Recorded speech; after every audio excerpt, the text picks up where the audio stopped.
Hello, my name is Daniel, and this is the Engineering Success Podcast, episode 30. How are you doing, guys? I hope you have had or are having a happy Thanksgiving. I'm not sure when I'm going to release this podcast episode, but I will tell you that I am filming it before Thanksgiving. We just released two podcast episodes 2 weeks in a row, and I'm going to try to keep on releasing on that Monday-ish cycle where I'm putting out a new episode approximately every single Monday. So this episode will probably go live the Monday after Thanksgiving. But I hope you guys are doing well. Things are going well here. I am planning on going home for the holidays, which will be nice to spend some time with my family. Things are going pretty well. You might hear the dogs in the background. I just realized that my microphone does a pretty good job of filtering out the sounds of the dogs barking in the background. So my whole reaction to Twilight barking like crazy last time might seem a little bit crazy for you listening to the podcast, but I promise you she was barking really loud. But things are going good. Let's do a couple shout outs. Shout out to Jonathan Ott. Thank you, Jonathan, for your support of the podcast. You too can join Jonathan Ott with a shout out at the beginning of every single episode of the Engineering Success Podcast. For $10 a month, you can find me on Patreon or on Anchor. There's an option for you to support the podcast. Links are down in the description of the video or of the podcast episode that you're watching. Please support the pod. It allows us to get better and better every single time. You might be able to notice that the setup is getting better and better, and that is also reflecting in the quality of the product. With that in mind, we actually do have a couple of interviews pending. I have a startup founder that has reached out to me and wanted to get on the pod, so considering whether or not I bring them on. And then also, we also have a wonderful individual that's been really engaging with me on Twitter named Mark Levine. He runs a job page called the ABCs of Control Engineering, and I'm looking forward to also potentially having him on the pod as well. As always, if you want to have yourself featured on the podcast, if you want to have a question or if you are interested in being a guest, write me at ENGiNGsuccess@gmail.com. That's ENGiNG.success@gmail.com. ENGR, just like it shows up in your course catalog, ing success. And again, the other way you can support the pod is please leave a comment down below. If you're watching a YouTube version, make sure you leave a comment, make sure that you like, make sure you share the podcast with everybody. It really helps the pod. All right. So let's get into it. The first segment we're going to do today is our recurring segment. As you may be aware, we do a bit on this podcast called LinkedIn Lunatics, where we find posts in the subreddit r/LinkedIn Lunatics that are posts captured from the website LinkedIn. And if you don't know what LinkedIn is, it is a social media website that is a professional focused social media website for professional connections. And we just grab posts off of LinkedIn that are interesting. All right, here we go. Have you tried acting stupid? Also, does this apply if someone is actually stupid? So we're going to read this and we're going to decide whether or not we think it's a lunatic post or not. He says, I help organizations build high impact data and AI teams. Acting stupid is one of the most powerful tools in communication. Are you trying to act smart in every engagement? Have you considered acting stupid? Acting smart potentially alienates people, fewer questions get asked, nod and agree behavior, less engagement. Acting stupid, the implicit becomes explicit. People relax and collaborate better. Bring people on the journey with you, builds trust. Ask the stupid questions, make stakeholders comfortable, let your results show your genius. Let me know if you've seen this work for you. Hashtag data science, hashtag communication, hashtag leadership. And I'll say that I don't think that this is a lunatic post. I actually agree with this person. They blurred out his name, but I actually agree. I think that it is very important to not necessarily act stupid. I wouldn't use the word stupid, but to establish the basics whenever you're in an engagement. So if something is understood to be implied, but you're not sure it is explicit enough for everybody else to understand it to be implied, then you should ask the question to clarify. I mean, asking clarifying questions is always important.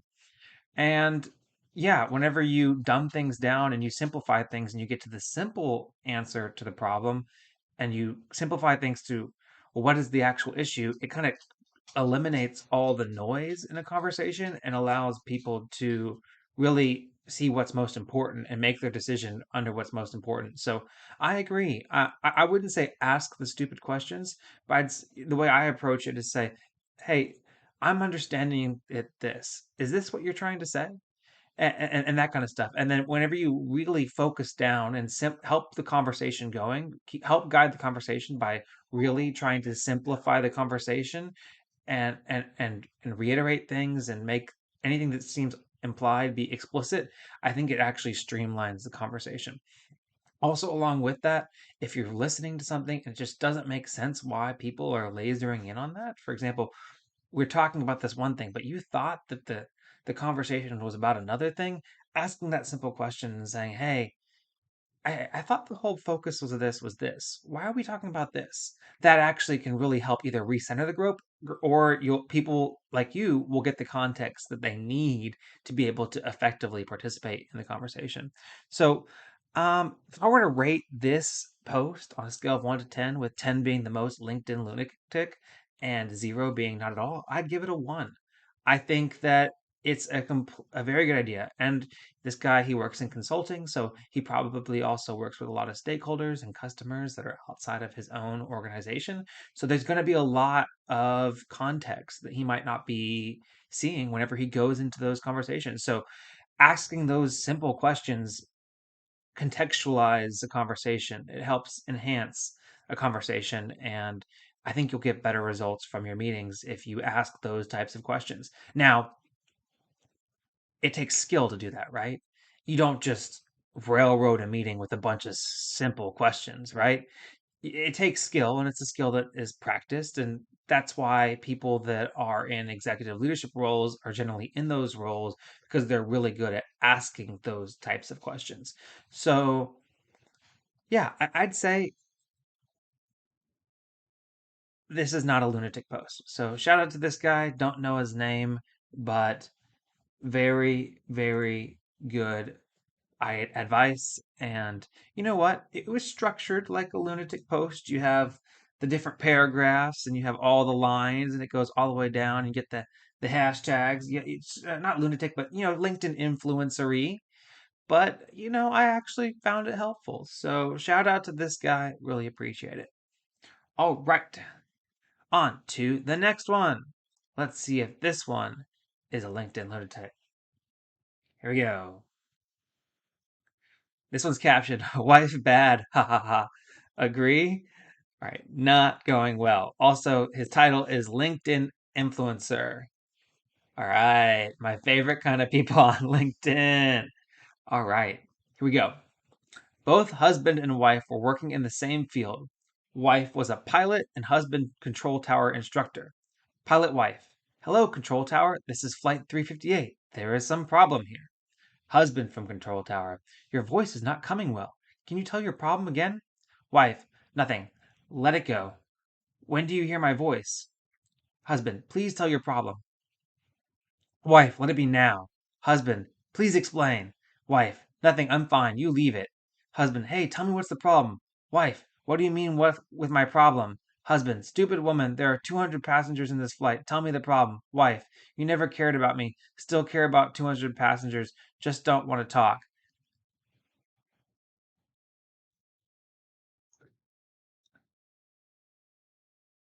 Somebody actually posted this on LinkedIn, and this somebody is a LinkedIn influencer. What is this? Oh my gosh. I mean, it looks like it belongs on like 4chan or I don't know what 4chan is. Actually, never mind. Scratch that. But what? Who would? This is great. Who in their right mind would write this and think it's a good idea to post it? Someone who proudly describes themselves as a LinkedIn influencer. He has a negative linked influence on LinkedIn, so that makes sense. Okay, let's start with misogyny. Just not generally accepted on LinkedIn. Misogyny. Just anybody, if you're wondering, should I put misogyny on my LinkedIn? Is that a good thing to help with my professional network? I'd say no. No for misogyny. All right, move on from that. Some people do post stories on LinkedIn, right? So they post a story and there's a moral to the story. What is the moral of this story? Misogyny. Okay. So again, not good. All right. Let's look at the format. We go on line by line by line by line to take as much of your LinkedIn feed as possible. Yep. Okay. Has the ear markings of a LinkedIn lunatic. Let's see.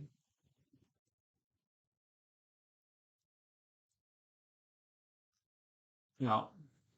So somebody did want to point out though that because he made the wife the pilot is not as misogynistic. So we have to give him credit for that.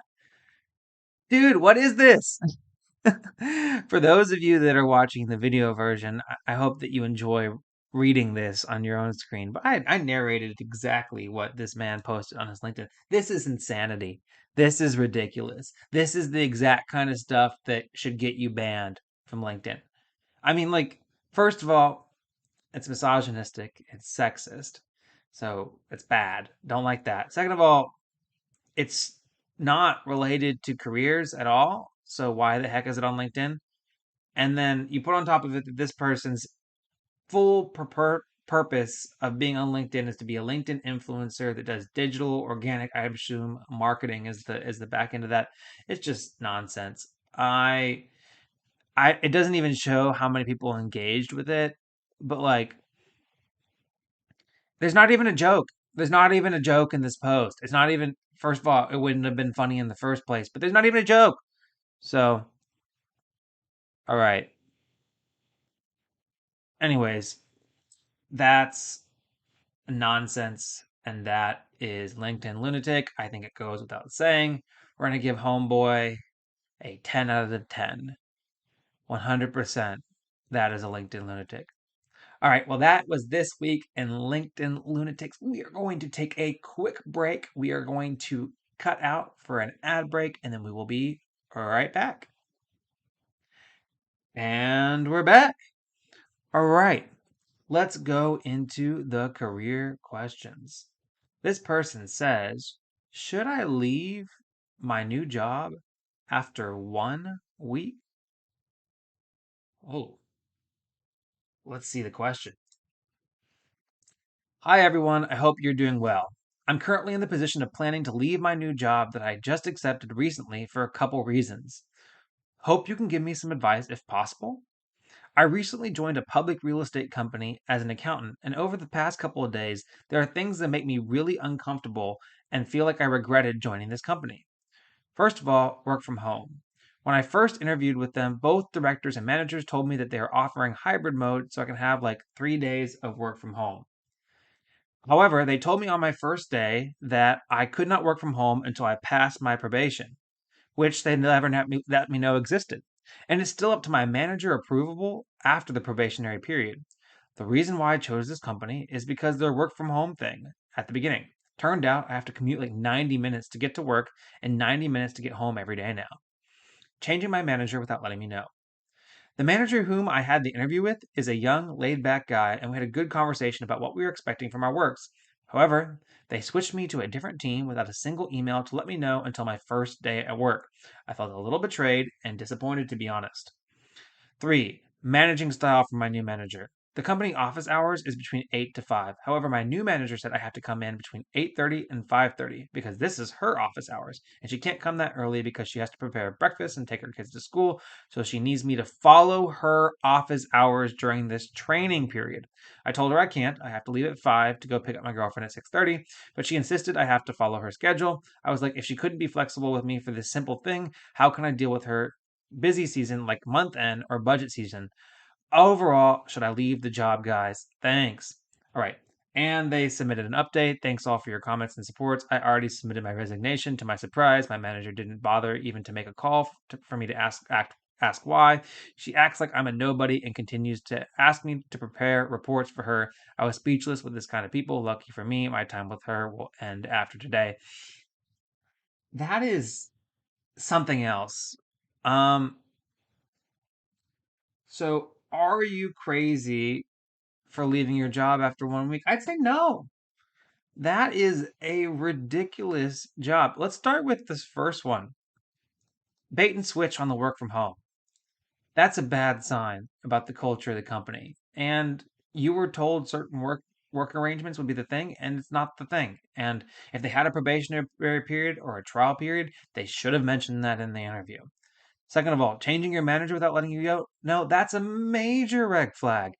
If I interviewed to be a part of this team and then you switch my team, no, no, that I interviewed for a specific job. What are you talking about?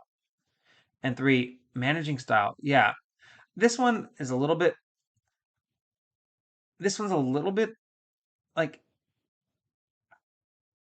what more is she getting out of that extra 30 minutes where she has to like completely ruin your ability to function? I mean, what more is she with you all 30 minutes of that extra 30 minutes in the day where she wouldn't be with you? I mean, you have set work hours and you should be able to follow them. But yeah, no, I would have no hesitations about starting to look for another job. I wouldn't quit right away if I didn't have anything else lined up, but I'd work it, cash my check, keep on doing what I'm supposed to do what I can. I would even potentially I'd just work remotely because that's part of, I don't know if you have a contract, but I mean, you could work remotely and work from home on the schedule that you were promised. Send a note to your manager saying, "This is the schedule that I was told I was working on. I'm going to work under this arrangement," and simultaneously start looking for another job. Your call on whether or not you want to make that drive or do the work from home thing. I would be a little salty because I already have my foot out the door.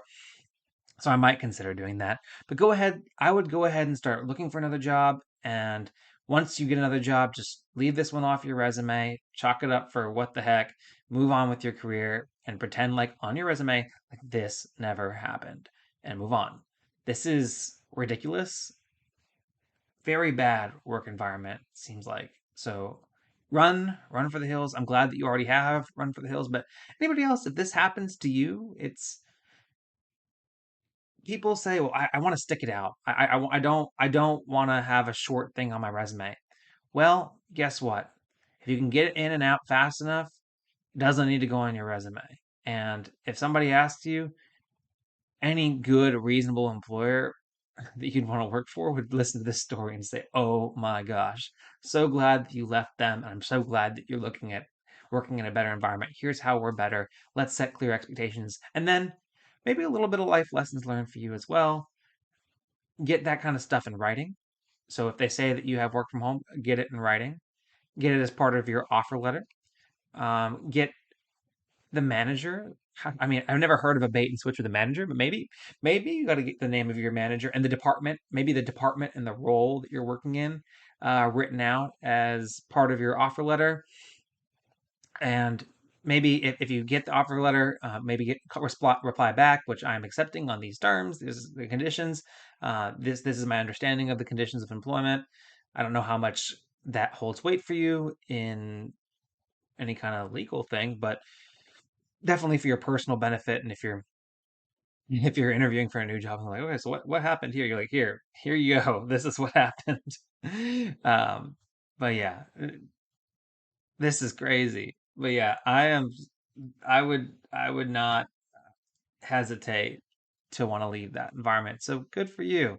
Sorry that you spent all that time trying to get that new job just for them to do that to you. That's quite unfortunate, to be honest. I couldn't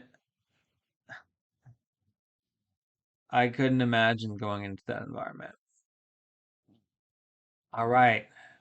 Next one. Are sign-on bonuses a trap? So recently I took my first software engineering job for a government contractor in Huntsville. The pay is 80K plus a $5,000 sign-on bonus that I will have to repay if I don't stay for at least a year.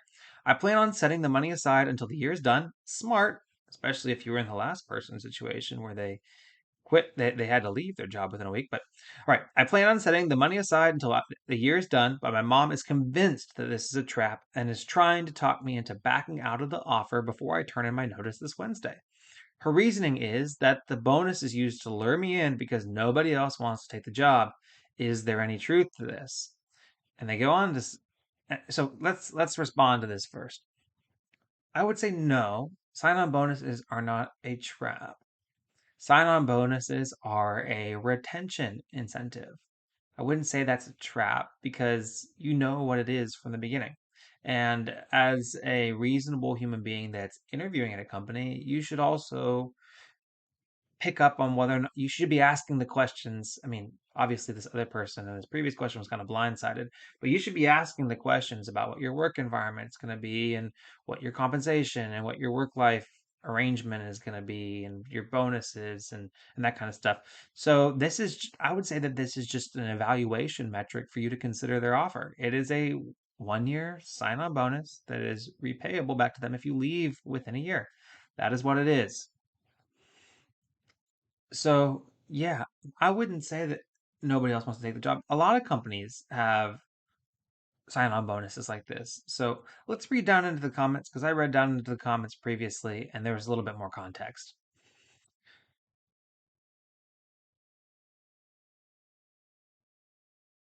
Come on, where's that comment from OP? So here it is. So put it in a savings account and wait for 12 months. So she unironically thinks I should try to join Twitter and that all of the people who quit under Elon's tenure are spoiled and don't want to work. I only asked because I Googled are sign-on bonuses a trap and got several hits. I also spoke about the offer with several industry friends. Not one raised an issue about the sign-on bonus. Yeah, she's she tried to warn me that they'll lay me off, but the thing is, big tech is the people that are laying people off right now. Yeah, so this person's mother is giving them advice to go in the direction of big tech, which I think Google just announced today. 10,000 people are getting laid off, and Twitter is laying off people left and right. Big tech is experiencing some major layoffs. And also, all of those big tech software engineering companies, they also have RSUs, well not RSUs, but they have sign-on bonuses and other kinds of like stock-based compensation that are the trap that this person's mother is advising them about. So I would say to this person, if as a competent adult, you are evaluating the offer and you like the company and you'd like to work there and you think that and you're going to manage the sign-on bonus safely by putting it into a savings account over that whole time so that you're not in a situation where you have to stay somewhere where you don't want to stay and you've read the terms and conditions of your contract and you feel comfortable with it, I'd say make the adult decision as an adult employee, an adult person with their own agency that, yeah, this is where I'm going to work and I'm going to manage the sign-on bonus as a smart person.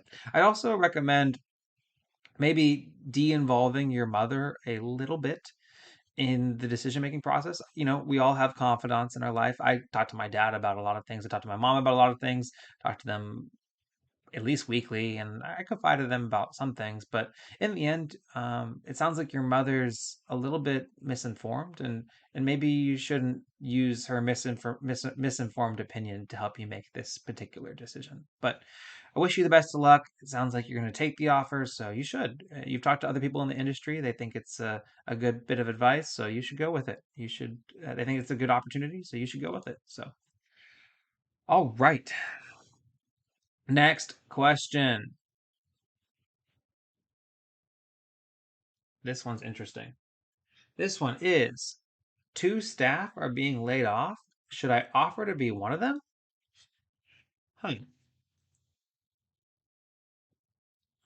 As the title goes, there's going to be two redundancies after Christmas. I was going to try to get into a different career early next year, anyways. The payout would last me about 2 months, but would put pressure on me to find something within that time. Should I take the offer of one of the redundancies or see if I can keep my job and work on my next steps with more financial stability? Okay, so it sounds like that there is a severance, there is a payout for 2 months, but mm, so mm, that's that's a difficult situation. I would say no. I wouldn't volunteer for a layoff like this without something else in hand. Now, you said it's two redundancies after Christmas. What's your timeline? Maybe what I'd say is if you're going to find a new career path anyways, you should start looking for it now. And then if you find it by the time that the redundancy comes up, then yeah, go ahead, move into your new role. But I wouldn't volunteer to be unemployed, especially the way that the market is going right now. It seems like that we are in a recession, and it might be a, difficult to find a job after Christmas. We're really in a little bit of an uncertain time right now, in my opinion, whenever it comes to the career place and economically. So I wouldn't at this stage and where we are right now, I would not volunteer to take place in a layoff, especially if you don't have a financial backstop, which it sounds like you don't, other than the 2 month severance that they would offer you, and you don't have a career backstop, which you don't have another job lined up. So in these times, I would not volunteer to be part of a layoff. But, you know, what I would say is if you want to make the switch and you wanted to look for a new job anyways, go ahead and start looking, and then if it works out, it works out. But I would not, worst case scenario, you miss out on 2 months of severance. Sorry, that would be the worst case scenario if you just kept the job and started looking. The best case the best case scenario is if you quit the job, is that you get 2 months severance and then you have a new job, but you don't know what that income's going to be. And so, but maybe you get a job with better income. But the worst case scenario, if you take the severance offer, is you end up with 2 months severance, no job, and then you're scrambling, and you might end up finding a job not in the field that you want to pivot to with lower income. So I would say whenever it comes to a career jump like this and jumping ship, you want to really make sure that you have solid ground to jump off onto before you leave. So I know that 2 months seems tempting. 2 months of severance seems tempting, and maybe they'll make the decision for you and lay you off anyways. But I wouldn't volunteer for it at this point in time, not with the information that you've presented. So I do think that you should go ahead and start looking for that next stop in your career. Definitely, 100%. You should definitely start looking, but I wouldn't jump in the middle of a firing line to go ahead and sign up for a layoff without anything lined up. So that's just my 2 cents, but I wish you the best of luck with that. All right. Next question. Next question is how to deal with annoying junior engineers. Hey guys, I've been mentoring this one junior engineer for the past 7 months. At first, I was okay with him asking questions as I wanted to make sure that he learns well and understands stuff thoroughly, so I did not mind whenever he would ask questions or bring problems to me when he was stuck. I would explain and help him thoroughly. But now I'm observing that there's very little to no progress. He keeps bringing me the same questions that I explained earlier to him, asking me for solutions for the same problems multiple times. And these solutions are not like very difficult ones. The ones that could be solved by a simple Google search or just by reading the error message. And in some problems, I've had to handhold him until he reaches the solution. I've discussed with him multiple times that he needs to learn how to solve these problems himself now, as these are quite basic problems for his level. He agrees to do so, but then a few days later, similar questions are asked again. A few days goes, I practically solved his ticket. I do not know how to proceed forward as it is now causing problems in my work. I am very much distracted and unable to focus and do my work correctly. It's to the point now where I want to resign from the company just so I don't have to deal with him. Should I ignore him completely and let him struggle? What is the best way to move forward? So I'd say that you are a little bit of an enabler here. It's been 7 months. And over the last 7 months, what you've done is you've set a precedent that whenever he comes to you with a question, you will help him thoroughly with that question. You help him walk him through it and solve it. And that is how he solves his problems now. This junior engineer is a problem solver, theoretically. And the way that they solve their problems is they come to you. That is how they're solving the problems. And you need to get them beyond that to thinking a little bit harder. And this happened to me whenever I was first an intern. I worked for an engineer and I asked him a lot of questions. And once I started asking him the same questions over and over again, he responded to me a little bit differently. He asked me questions like, did you take the time to think that through? What steps have you tried? Hey, I kind of helped you through that same problem last time. Did you take notes? You see, instead of ignoring him and instead of helping him all the way thoroughly through, you are a helpful person. I can tell you're a helpful person because you've been helping this person out. And the best way for you to help this person out is by helping them learn how to help themselves, which is basic, teach a man a fish, give a man a fish, but that's what you need to do. So, what the first thing I'd encourage you to do is encourage this person to get a notebook or some kind of way of taking notes. And whenever help them solve something, say, all right, do you know how we did this? Please take notes on how we did this. If you ask this same question again, I'm going to ask you to refer back to your notes and try again. And then maybe you can still help them through, but refer them to their notes. Hey, we already solved this one. I think you got to just check your notes. If it's something that can be solved with a Google search, instead of telling them the answer, say, "Hey, have you looked it up on Google? Have you read the error message? What does the error message say?" And if they say, "No, I haven't looked up on Google," or "No, I haven't read the error message," which are basic fundamental parts of their job as an engineer that they need to know how to do, I mean, then you say, "You need to Google that." And if they resist, you need to Google it. And then you go back to doing what you're doing. And what you can do is what you're going to notice is that the questions are going to come less and less and less and less often. And this is just a simple boundaries thing for you, right? You have your own responsibilities. They have their own responsibilities. They need to learn how to do their job. So you asking those types of questions will help them be better at doing their job and help you create the boundary. It has been 7 months, so it's going to be a little bit difficult for you to do that, but it's possible still. And you need to stop hand holding them instead of hand holding them all the way to the solution, what I'd recommend you asking is saying, well, what are you getting tricked up on? What have you tried? And where are you getting hold up on? And if they show you, if they are unwilling to show you what they've tried to get to that point, say, come back later whenever you've tried. Come back later whenever you've Google searched it. And you're not able. Come back later whenever you read the error message. And they might keep on coming back. Then you'll say, well, all right, let's Google it together. All right, it's right there. So did you actually Google it? Did you actually try? What did you actually try?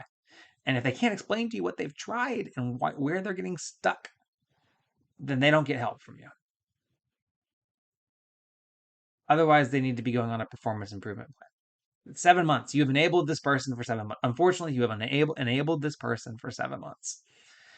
And I'm really grateful that I didn't have somebody enabling me that way whenever I first worked as an intern. But you have enabled them. And now as their senior that's helping out this junior, you can help them make the shift. You can help them make the corrections and learn how to do engineering because that's their job, right? That's their job is to be an engineer. So they're there to solve problems. So they need to try to solve problems. So yeah, a little bit of course correcting for yourself on how you deal with this person, I think will go a long way for you. And if they're still not progressing after that point, then that'll turn into a conversation between them probably and whoever their manager is. And if that manager is you, then they might go on a PIP. I mean, but you gotta stop enabling this person. That's what I'd say. you need to let them struggle a little bit more before you help them. But don't be a jerk about it, right? And if you do help them, just don't solve it all the way through. So, yeah. Anyways, um, yeah. Whenever I was a new engineer, if I went to somebody with a problem that they've already helped me solve before, I knew that they weren't going to give me as much help, and they were going to let me kind of struggle through it a little bit more. And you need to you need to understand that that's just expected. That's part of growth, and you need to let them do it. All right. Well, I wish you the best, and I think that this is a great growth opportunity not only for this person but also for you. So I look forward to it. All right. Next question.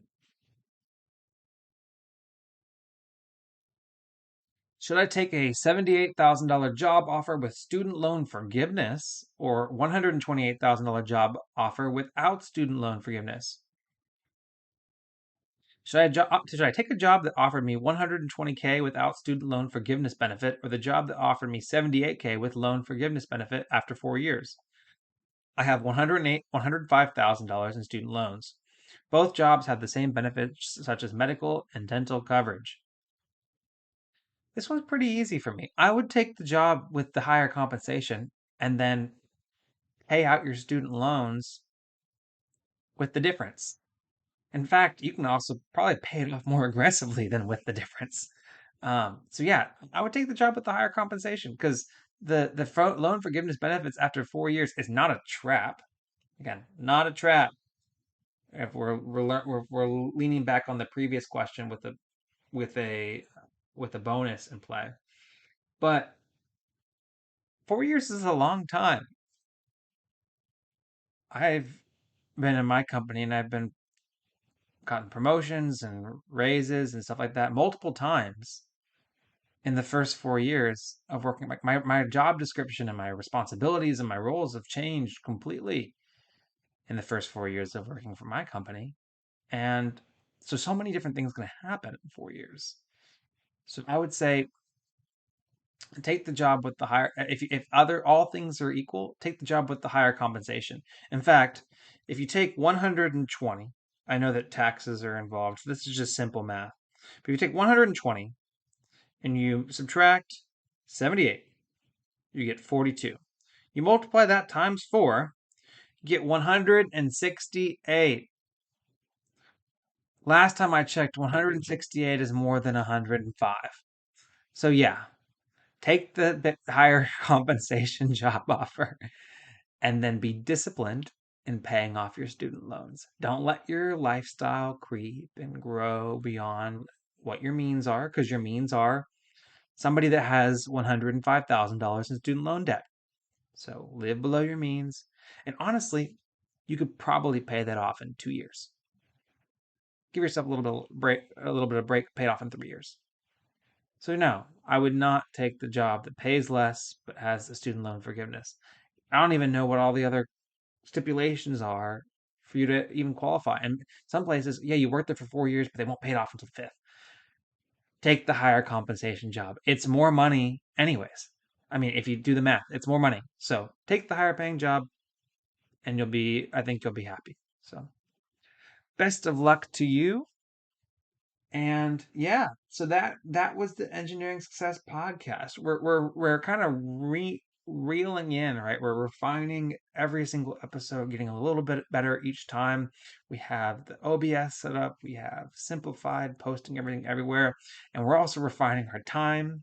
I'm seeing that 40 minutes is a pretty good amount of time for my attention span, and research shows apparently it's good for your attention span well. So I hope you enjoyed this episode of the Engineering Success Podcast. Make sure to rate it on 5 stars. Leave a 5 star review on Apple Music, Spotify, wherever you listen to your podcast. If you leave a nice review, I'll read it on the podcast. Make sure to comment, engage, interact with me on Twitter, interact with me everywhere, and I will try to make sure that I pull you up on the podcast. So thank you all for your support, and I will catch you in the next episode. This has been the Engineering Success Podcast. I'm Daniel, and I'll catch you later. Bye. I just made a pilot, then they threw me on the stations. Nah, I'm not complaining, nah, I'm not complaining. My thoughts get complicated, I cannot explain in layman's. Never losing focus because I ain't chasing payments. Still playing in the basement while I'm working on arrangements. They heard the kid in 50 countries, thank God that's amazing. But I'd rather thank Spotify, they put me on the station.